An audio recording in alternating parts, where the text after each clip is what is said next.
Hello, this video is about Stephanie Hatley, federal number 540621777. She received a 240-month sentence, 20 years. She is a non-violent drug offender, a single mother that was struggling with addiction. As you listen to her speak about her situation, we pray that you would listen with an open ear and an open heart. In the description of the video, there's a small arrow that points down. If you click that, you'll see the description of the video. There's a petition there, change.org petition asking for a reduction of her sentence or some sort of relief. Please subscribe to the channel. As other stories are shared, you can share those. You can please share the video, ask others to share the video. We thank you all for getting involved. God bless. Hello. You have a prepaid call. You will not be charged for this call. This call is from Stephanie Hatley, an inmate at a federal prison. This call is being recorded and is subject to monitoring. Hang up to decline the call or to accept. Dial 5 now. If you wish to block any future call. Hi, Dennis. Hi, Stephanie. How are you doing? I'm good. How are you doing? I'm doing good. I just want to let you know that we are recording this for your interview. Okay. So I just wanted to I'm ready. Okay. So I just wanted to get a little background information from you. What is your full name? Stephanie Ann Hatley. And your register number? It's 540-62177. And your mailing address? Is FCI Aliceville. It's P.O. Box 4000. It's Aliceville, Alabama, 35442. And do you have any children? Yes, I have 3 children. I have 1 grandson and 1 grandbaby due in December. That's amazing. You know, when you think back over your life and you put yourself at that age or when you were a young person or a younger person, did you have any dreams or aspirations, goals? What did you want to do? Absolutely. I wanted to be a labor and delivery nurse. So when you're thinking back from wanting to do that to your current situation, where do you feel like things started to take a turn for the worst? Well, I was in my early 20s. I was making some bad choices. I was introduced to methamphetamines. I was in a very unhealthy and abusive relationship. I used the drug as a coping mechanism. By the time I had the courage to get out of the relationship, I was a functioning addict. My next relationship lasted for almost 10 years. This one was emotionally unhealthy for several years. Then it became another physically abusive one. It got really bad, and I knew my kids were old enough to see it. I was planning to leave him when he committed suicide. Oh, wow. I was the one who found him. It was a horrible, horrible time for me. I was an emotional wreck. My kids went to live with their dad because I was in no shape to take care of them at the time. I started heavily self-medicating with meth. Anything I could do just so I wouldn't have to close my eyes, because when I did, I could see him hanging there. That's terrible. It was terrible. And then everything went downhill from there. I was constantly using and going from bad relationship to bad relationship. The one good relationship I had, I self-sabotaged it for another bad relationship. That relationship turned into be my last relationship before my arrest. It's the one that cost me my freedom. Can you walk us through that? When it comes to this indictment, what was your involvement? How did you get involved? And walk us up to the point of you actually getting indicted. Okay. Well, like I said, I was self-medicating, so I was always getting personal amounts of drugs, always. I would sell a little bit here and there to my friends just for us to use. I wasn't doing anything excessive or crazy. And then I met him, and he would provide me money at first to get these things. And I was like, oh, okay, well, that takes a load off. I can spend my money now on my children. And it just snowballed from there. Next thing I know, he was giving me the personal amounts I needed. before I knew it, I was in the middle of a federal indictment. It wasn't even a federal indictment. I should say it was a criminal complaint. So when you get indicted, what did your paperwork say? What were they accusing you of? It was a criminal complaint, and it was conspiracy to commit or to possess and deliver 50 grams or more So at of that, methamphetamine. I'm sorry, at that point, had you had a discussion with your attorney when it came time to sign your factual resume? Did you have a discussion about how much time you were facing? Well, in exchange for let me get to my little notes here. In exchange for my waiving my formal indictment, I signed something saying that I would get 0 to 20 years. I was naively thinking that I would probably only get 6 because I really wasn't even involved. And then turns out I get my PSR back, and I'm thinking, okay, I'm going to wrap my head around 12 years. Well, by the time I got to my sentencing, there was an addendum added, and I was like, it's a good thing I had the 20 cap is what the judge said, or I would have gotten 360 to life. What was the addendum? How much weight, or what was the quantity of drugs that they were saying you were involved with? It was almost 50 kilograms. 50 kilograms. And Yeah. had you heard of your sentencing judge prior to this? I had heard of my sentencing judge prior to this. I knew that I had a few friends that had been sentenced by him, and I knew that he had a history or a reputation of giving out harsh sentences. I knew that he went by the nickname of Hang 'em High McBride, and I never dreamed that one day I'd be facing him in a courtroom. So, when you look at your involvement in this conspiracy, your involvement is using the drugs that he provided for you, Right. getting high with friends, and Yes. spending his money. Yes. Absolutely. So there is a knowledge that you had of him selling the drugs, but you didn't play a role in 50 kilograms of selling drugs. Correct. Okay. He wouldn't come home and tell me details of what he was doing, and I certainly didn't really ask. It was just, I was content, so I let him do whatever he was doing. I did not know to the extent that he was doing things. It was mind-boggling. I couldn't even wrap my head around it when I found out. And like I've talked to others, and the point of it is nobody's saying that they're innocent or didn't deserve a punishment. That I had knowledge in your situation, that you had knowledge of the situation. So there is a punishment that was. This call is from a federal prison. A punishment that was warranted, but walk us through sentencing. And the purpose of any punishment when it comes to criminal justice is to offer the individual the opportunity to rehabilitate and to enter back into society with their family, especially for a nonviolent drug offender. So Right. walk us through sentencing. What was that like? Who was there? And what happened? Okay. Well, it was November 4th, 2016. My mom and youngest daughter were in the courtroom. Mine was the first case called that morning.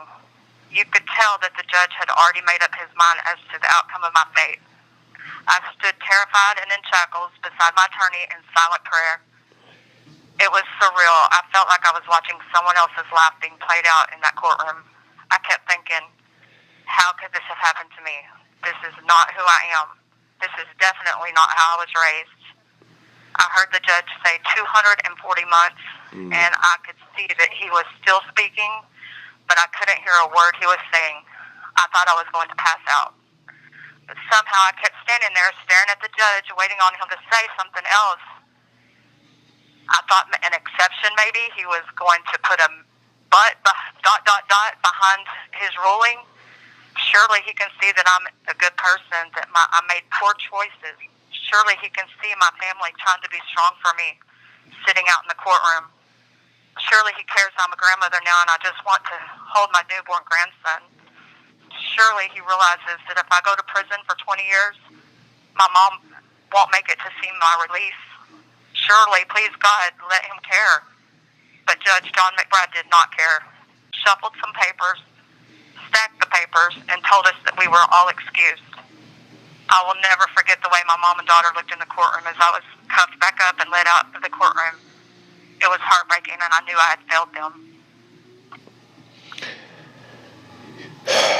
240 months, 20 years. When does that make you eligible for release? In 2033. Since your sentencing, what has that been like for communication with your family, visitation? What has that part of it been like? It's extremely hard because, like I say, I'm far away from home. My kids are grown, but it doesn't make it any easier for them. My youngest daughter is a single mom raising an amazing, well-rounded, adorable son. She is doing an incredible job, and I'm so proud of her, but I know that she has a lot on her plate. She's the only one of my children that lives near my mom and stepdad, and they're almost 80 years old and not in the best of health. My stepdad has been hospitalized a few times recently with heart problems. If anything were to happen to him, I'm afraid my mom would be lost. She relies on him for everything. Her mental health has been diminishing. I would give anything to be able to just spend some time with her. She's an artist, and as a little girl, I would paint pictures beside her if I could just do that one more time. You really don't appreciate what you have whenever you're out. My dad actually died the first year I was in here. Oh. I never got to tell him that I was okay, that I loved him. My son, he's a strong man, about to be a dad himself. I know that it's hard on him, and I hate that I can't be there for another grandbaby being born. I thank God that he has a wonderful, supportive girlfriend that encourages him and helps us keep in close contact.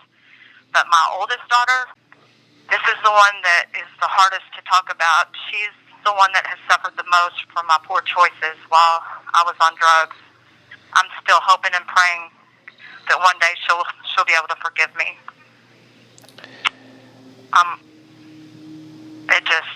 That one right there, I've got to somehow figure out a way to mend that relationship.